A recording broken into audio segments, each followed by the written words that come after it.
Bonjour, c'est Andrea Redondo, fondatrice du Club Investissement. Sans aucun doute, de plus en plus de personnes réfléchissent à la façon de commencer à investir dans les crypto-monnaies attirées par les rendements élevés que l'on peut obtenir sur ce marché. C'est un type d'investissement en plein essor qui peut avoir un avenir très prometteur, mais il s'accompagne aussi de grands risques et d'incertitudes. Réussiront-elles à long terme à devenir un moyen de paiement, un actif d'investissement ou une réserve des valeurs? Quelles sont les crypto-monnaies les plus intéressantes pour investir en ce moment? Combien faut-il pour commencer? Comment sont-elles achetées? Où sont-elles stockées? Dans cette vidéo, je vais répondre à toutes ces questions pour que tu puisses entrer dans le monde de l'investissement en crypto-monnaies avec toutes les garanties possibles. En échange, je ne te demande qu'à cliquer sur le bouton j'aime et partager la vidéo sur les réseaux sociaux. Et assure-toi de t'abonner à la chaîne et d'activer les notifications en cliquant sur la petite cloche pour recevoir toutes mes vidéos sur l'éducation financière et les investissements. C'est parti!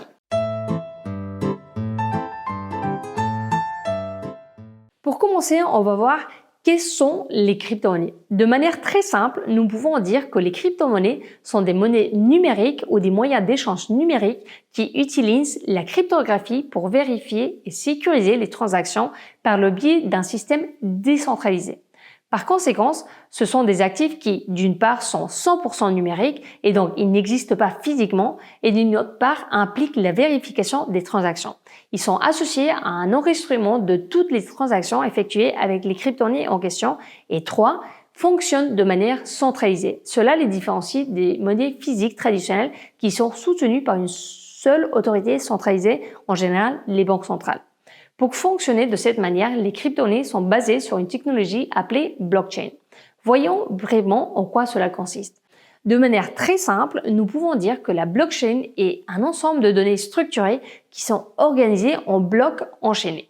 De cette façon, chaque bloc de la chaîne contient une série de métadonnées qui le relient au bloc précédent et est également crypté à l'aide d'outils cryptographiques. De cette façon, les informations d'un bloc ne peuvent pas être modifiées sans modifier également tous les autres blocs en amont dans la chaîne. De plus, les informations sur la blockchain sont distribuées de manière décentralisée par le biais d'une structure de nœuds. Dans la pratique, cela signifie que toutes les transactions enregistrées sur la blockchain sont comptabilisées de manière irréfutable et ne peuvent pas être modifiées ou falsifiées à une date ultérieure. C'est ce qui a rendu possible la mise en œuvre d'une technologie comme le Bitcoin qui a été la première crypto-monnaie à utiliser la blockchain. Mais évidemment, les crypto-monnaies ont aussi des risques quand on a investi dans elles. L'une des choses dont tu dois être conscient avant de commencer à investir dans les crypto-monnaies est que c'est un investissement qui n'est pas sans risque. Certains de ces risques les plus importants sont les cas suivants. Premièrement, les escroqueries ou hacks. De temps en temps, il y a des cas d'escroquerie de la part de certains intermédiaires de crypto-monnaies. En plus, il n'est pas rare que certains sites de trading soient attaqués par des pirates informatiques qui volent les crypto-actifs y déposés. Deuxièmement, les mots de passe perdus. Si tu oublies tes mots de passe et que tu perds toutes tes sauvegardes, tu ne pourras pas accéder à ton portefeuille de crypto-monnaies, perdant ainsi tous tes actifs. Troisièmement, la perte de valeur de l'investissement. Bien qu'il s'agisse d'un risque typique de tout investissement, il est ici accru avec la grande volatilité du marché des crypto-monnaies parce qu'on veut voir des augmentations des pertes de 5-10% par jour et cela est normal. Et quatrièmement, le manque de connaissance de la législation applicable. La question de l'imposition des crypto-monnaies qui pourrait avoir des graves conséquences en cas de non-respect est particulièrement importante. Dans tous ces cas, cela ne signifie pas que c'est un investissement à éviter. Loin de là, il existe des moyens très efficaces d'atténuer la plupart des risques liés à l'investissement dans les crypto-monnaies. En ce qui concerne les escroqueries ou les pertes de mots de passe, on peut les éviter en utilisant des portefeuilles froids que l'on appelle, je t'expliquerai un peu plus en détail plus loin, et un bon système de stockage de mots de passe. Pour ce qui est de la volatilité et les risques inhérents à l'investissement, ils peuvent être combattus par une éducation appropriée ainsi que par la diversification des classes d'actifs dont tu as dans ton portefeuille. En réalité, la volatilité peut être considérée comme un risque lorsque tu fais du trading à très court terme. Cependant, ce n'est pas vraiment un risque si l'on investit dans les crypto-monnaies adéquates à long terme comme je le fais. Et pour les risques juridiques et fiscaux, ils sont évités grâce à des informations correctes sur la réglementation applicable ou, le cas échéant, grâce aux conseils de professionnels appropriés. Par conséquent, avec les bonnes précautions et une bonne formation, les risques d'investissement dans les crypto-monnaies sont beaucoup plus faibles qu'il n'y paraît à première vue. Avant de voir comment commencer à investir dans les crypto-monnaies concrètement, je voulais t'inviter à t'abonner à ma newsletter afin de recevoir les contenus exclusifs que je réserve pour ma communauté privée. Pour ne pas les rater, tu n'as qu'à t'abonner en cliquant sur le premier lien que tu trouveras dans la description ci-dessous. Et donc maintenant, on va vraiment passer à voir comment investir dans les crypto-monnaies et quelles sont les plus importantes pour toi. L'une des premières choses à savoir pour investir dans les crypto-monnaies est qu'elles ne sont pas toutes identiques, loin de là. Par conséquent, ils ne sont pas tout aussi recommandables lorsqu'il s'agit d'investir, surtout pour les débutants. Donc, il faut faire très attention à cela. Essentiellement, nous pouvons distinguer les 4 types de crypto-monnaies que je vais t'expliquer maintenant. D'une part, on a le Bitcoin. C'est la première crypto-monnaie et c'est actuellement celle qui a la capitalisation du marché plus élevée. En tant que tel, il mérite son propre catégorie à part. C'est aussi l'un des projets les plus prometteurs pour l'avenir, de mon point de vue, et en bref, l'un des plus recommandés pour les investisseurs débutants. Deuxièmement, on a les altcoins. Cette catégorie comprend les nombreuses crypto-monnaies qui sont présentées comme des alternatives au Bitcoin. Bien qu'il existe plus de 10 000 altcoins, certaines les plus connues sont Ethereum, la plus recommandable avec un rôle vital pour la technologie NFT, Cardano, Solana, Polkadot, etc. En troisième lieu, on a les stablecoins. Ces pièces stables sont des crypto-monnaies créées dans le but d'offrir une valeur stable, réduisant ainsi la volatilité qui caractérise les autres catégories. Pour ce faire, elles sont liées à un autre type d'actifs qui leur procure cette stabilité. Par exemple, une monnaie fiduciaire comme par exemple Tether ou USD Coin, liée au dollar américain, des matières premières comme l'or ou même d'autres crypto-actifs. Et en quatrième lieu, on a les meme coins, aussi appelés shitcoins. En effet, cette catégorie regroupe diverses crypto-monnaies qui ont été créées sur la base d'un meme Internet et dont la valeur réside dans la communauté qui les soutient. Dogecoin, Shiba Inu se démarquent ici. Dans ce cas-là, plutôt que d'investir dans les crypto-monnaies, nous parlons de pure spéculation. Donc, elles ne sont pas recommandées pour les débutants. Par conséquent, pour commencer à investir dans les crypto-monnaies, il est préférable de se concentrer sur le Bitcoin, les principaux altcoins et les stablecoins. Nous allons voir maintenant les différents types d'investissements en crypto-monnaies. Pour commencer, on va voir les différentes stratégies que tu peux utiliser pour commencer à investir dans les crypto-monnaies. Ensuite, on va voir les types d'analyses sur lesquels tu peux t'appuyer pour obtenir les meilleurs résultats. Et enfin, combien d'argent tu devrais allouer à ces actifs. Tout d'abord, on va commencer par voir comment investir dans les crypto-monnaies. Les principales façons d'investir dans les crypto-monnaies sont les 7 suivantes. Tout d'abord, le buy and hold, appelé aussi HODL. Cette stratégie classique consiste à acheter des crypto-monnaies et à les conserver dans notre portefeuille à long terme en attendant leur revalorisation future. C'est sans doute l'une des options les plus simples à mettre en œuvre et a priori l'une de celles qui pourrait générer des rendements les plus élevés. En deuxième lieu, on a le trading. Il s'agit de négocier en achetant et en vendant à court terme en profitant des fluctuations du marché dont la volatilité dont je t'ai parlé tout à l'heure. En ce sens, elle serait très similaire aux différentes stratégies de trading sur les actions ou d'autres actifs. Dans tous les cas, il s'agit d'une approche plus risquée que la précédente, le holding, étant donné la forte volatilité de ces actifs et qui nécessite donc certaines connaissances et de l'expérience notamment. En troisième lieu, on a la génération de revenus passifs. Bien que ce ne soit pas encore une approche bien connue, il est possible de générer des revenus passifs avec les crypto-monnaies. Il existe de nombreuses variantes de cette stratégie. Lending, staking, deal farming, etc. Cependant, la plupart d'entre elles consistent en une forme d'immobilisation, de dépôt ou de prêt des pièces de ton portefeuille. En quatrième lieu, on a les NFT. Les jetons non fongibles sont des objets numériques uniques qui reposent principalement sur la technologie blockchain d'Ethereum pour garantir leur caractère unique et enregistrer toutes les transactions. Par exemple, il peut s'agir d'un dessin ou d'une photo en format numérique, d'une vidéo, d'un fichier audio, etc. Selon certains experts, les NFT sont sur le point de révolutionner le monde de l'art. En cinquième lieu, on a le gaming. Tout indique que dans quelques années, le play to earn dominera le monde des jeux vidéo. En fait, les joueurs peuvent déjà générer des revenus en recevant des crypto-monnaies ou des NFT pour les accomplissements qu'ils ont achevés dans le jeu. En sixième lieu, on a le métaverse. Sans aucun doute, l'une des technologies les plus prometteurs et futuristiques de ces temps est ce que l'on appelle le métaverse. Comme tu le sais, c'est un univers virtuel dans lequel toutes les sortes d'activités peuvent y être réalisées. Parmi elles, les activités économiques dans lesquelles les actifs numériques sont la monnaie d'échange habituelle. Et en septième lieu, les ETF ou fonds d'investissement. Bien qu'ils soient encore rares et peu connus, il existe des fonds et des ETF qui investissent dans les cryptoactifs. Il ne s'agit donc pas d'investir directement dans une crypto-monnaie, mais d'un investissement indirect tu n'acquiers pas les crypto-monnaies en tant que telles et tu ne peux pas les stocker dans ton portefeuille. Un inconvénient supplémentaire est que la plupart de ces fonds ne sont pas disponibles en ce moment pour les pays européens. Comme tu peux le voir, les options sont donc très nombreuses et variées. En fonction de ton profil, de tes connaissances et de ton expérience, tu devras choisir celle qui te convient le mieux ou tu pourras même les combiner comme moi-même je le fais. Nous allons maintenant passer à parler de l'analyse pour investir dans les crypto-monnaies, l'analyse fondamentale, technique et psychologique. Bien sûr, il est tout aussi important de choisir la bonne stratégie d'investissement en crypto-monnaies que de disposer d'outils analytiques qui peuvent te guider dans ton trading.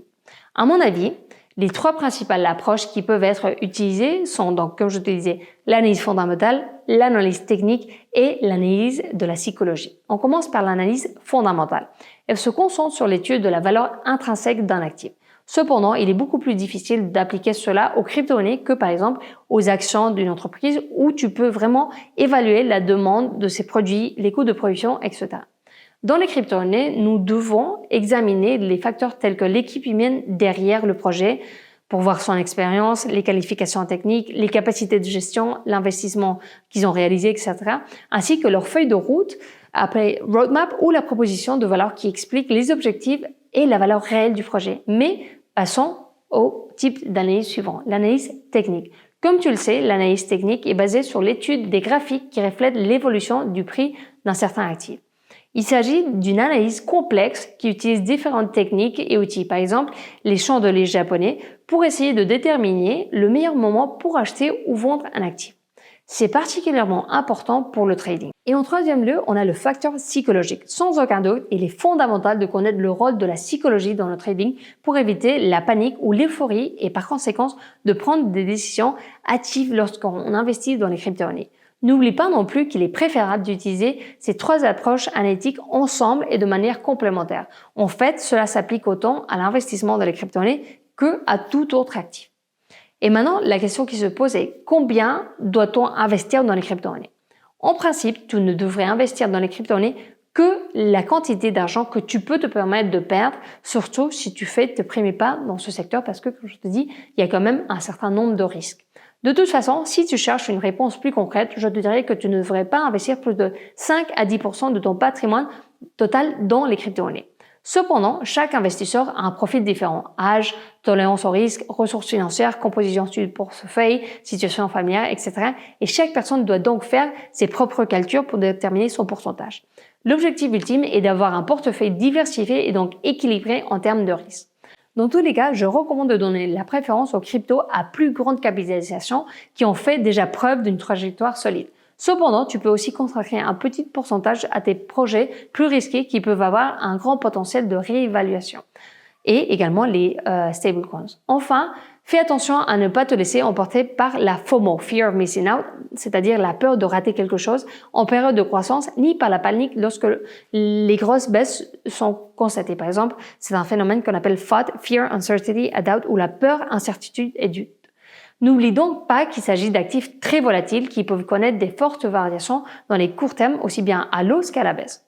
Et donc, comment commencer à investir dans les crypto-monnaies concrètement, étape par étape? Donc maintenant, je vais t'expliquer, comme je te dis, étape par étape, comment tu vas pouvoir commencer à investir dans les crypto-monnaies avec peu d'argent et avec sécurité, même si tu sais pas par où commencer. Donc, étape numéro 1, choisir un échange et déposer l'argent. En termes simples, les échanges sont une sorte de bureau de change virtuel où tu peux acheter et vendre des crypto-monnaies. C'est donc l'endroit où tu peux acquérir tes premières crypto-monnaies.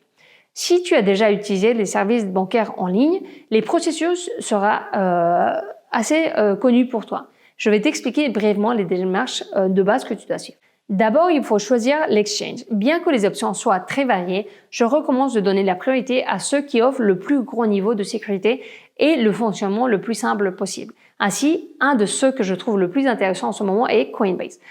Bien que ces frais soient relativement élevés, ils me semblent parfaitement justifiés pour la facilité d'utilisation offerte par ce site. De plus, étant donné la volatilité des crypto-monnaies, tu pourras récupérer le montant de la commission en un seul jour. En fait, ils offrent aussi un cadeau de bienvenue en Bitcoin si tu offres ton compte utilisant le lien que je te laisse dans la description de la vidéo. Donc, la deuxième étape est s'inscrire. C'est un processus très simple au cours duquel tu devras fournir tes données personnelles, ton adresse mail, ton mot de passe, etc. En troisième lieu, il faut activer l'authentification en 2 étapes. sur ton compte. C'est une mesure de sécurité de base que tu ne dois donc pas oublier. Il serait beaucoup plus difficile ainsi de voler ton compte ou d'accéder à ton portefeuille sans autorisation. La quatrième étape est de transférer de l'argent. Une fois que tu t'es inscrit à l'échange, tu devrais transférer les fonds sur ton compte. Selon la plateforme, le processus peut être légèrement différent, mais il est généralement pas difficile. Tu peux généralement ajouter les fonds par virement bancaire, par carte de crédit ou même par PayPal. La deuxième étape est donc l'achat des crypto-monnaies, spécifiquement dans celle que tu t'intéresses en fonction de quelle est la stratégie que tu veux appliquer. Ce processus est aussi simple que de choisir la crypto qui t'intéresse, indiquer le montant, soit en euros, en dollars ou dans la crypto-monnaie que tu veux investir et de confirmer l'achat. Troisième étape, transférer les crypto-monnaies vers un portefeuille. Bien que tu puisses laisser les crypto-monnaies déposées dans l'échange ou l'exchange, ce n'est pas recommandé, surtout à long terme. Comme je te l'ai déjà mentionné, il y a un risque que la plateforme soit piratée et que tous les fonds qui y sont déposés soient volés. Par conséquent, comme mesure de sécurité supplémentaire, il est conseillé de transférer les crypto-monnaies dans un portefeuille ou en wallet. Bien qu'il existe différents types, ils entrent généralement dans deux grandes catégories. D'une part, il y a les hot wallets, ceux qu'on peut appeler portefeuille chaud dans les applications web ou les logiciels à télécharger pour stocker les crypto-monnaies qui sont connectés en permanence à Internet. Par conséquent, ils restent sensibles à toute attaque des hacks. Par exemple, c'est ce qui est passé à MetaMask fin 2021. Et d'autre part, on a les cold wallets, les portefeuilles froids, se caractérisent par le fait qu'ils sont déconnectés du réseau. Ils sont donc impossibles à pirater, bien qu'il puisse s'agir d'un simple morceau de papier où sont notés tes mots de passe. Les plus recommandés sont les portefeuilles hardware qui ont la format de clé USB. Celui que moi personnellement j'utilise, c'est le Ledger, qui est plus facile à utiliser, relativement bon marché et offre un très haut niveau de sécurité. Nous allons voir maintenant comment apprendre à investir dans les crypto-monnaies pour avoir du succès. Comme tu l'as vu, investir dans ce type d'actifs est assez complexe. Bien que dans cette vidéo, je t'ai donné quelques conseils qui vont te permettre de faire tes premiers pas, il est impossible de couvrir ici tout ce que tu dois savoir pour investir avec du succès dans les crypto-monnaies. Par conséquent, je t'encourage à continuer de t'éduquer à travers des articles, des livres, des vidéos ou même des cours spécialisés sur ce sujet, surtout si tu veux faire du trading, générer de revenus passifs ou même investir dans les crypto-monnaies autres que celles qui ont une grande capitalisation. Donc, pour conclure, qu'est-ce que je conseille pour commencer à investir dans les crypto-monnaies? À mon avis, investir dans les crypto-monnaies est un excellent moyen de compléter ton portefeuille d'investissement et en même temps de profiter de l'énorme potentiel de ce type d'actifs. Quoi qu'il en soit, mon approche personnelle est basée sur 4 axes principaux. De 1, la vision à long terme. Tirer profit du potentiel de hausse des crypto-monnaies les plus forts. Deuxièmement, exploiter le revenu passif afin de pouvoir générer des revenus complémentaires tout en détenant les actifs du portefeuille. De cette façon, je profite simultanément du potentiel de révaluation future et de la génération de revenus récurrents pendant que je ne vends pas les crypto-monnaies. Troisièmement, diversification. J'essaie d'investir dans des différents types de crypto-monnaies car il est impossible de savoir comment elles vont évoluer au fil du temps. Cependant, je donne toujours la priorité à l'investissement dans les cryptos les plus capitalisés et les plus stables aujourd'hui. Bitcoin, Ethereum, Cardano et certaines stablecoins, Polkadot, etc. Quatrièmement, sécurité. L'authentification en 2 étapes et l'utilisation d'un portefeuille froid type USB m'offre une couche de sécurité complémentaire qui atténue nombreux risques liés à l'investissement dans les crypto-monnaies. En bref, j'essaie de considérer les crypto-monnaies comme une autre partie de ma stratégie d'investissement globale en cherchant toujours un équilibre approprié entre risque et rendement. Maintenant que tu sais comment commencer à investir en toute sécurité dans les crypto-monnaies en partant de zéro, j'espère qu'il te sera plus facile de faire tes premiers pas dans ce monde passionnant. Comme tu l'as vu, exploiter l'énorme potentiel de cette classe d'actifs est plus facile qu'il ne paraît de première vue. Donc, et une mentalité ouverte, apprends et applique et tu verras que toi aussi tu pourras faire des investissements très intéressants. Si tu as aimé cette vidéo, n'hésite pas à cliquer sur j'aime et partage-la avec d'autres personnes qui souhaitent également investir dans les crypto-monnaies. N'oublie pas de t'abonner à ma chaîne et d'activer les notifications pour recevoir toutes mes vidéos. Et n'oublie pas non plus qu'en utilisant le premier lien qui apparaît en description de la vidéo, tu pourras t'inscrire à ma communauté privée où tu pourras recevoir les contenus que je conserve en exclusivité pour cette communauté privée. Donc, c'était tout pour aujourd'hui et comme toujours, je te souhaite des très heureux investissements.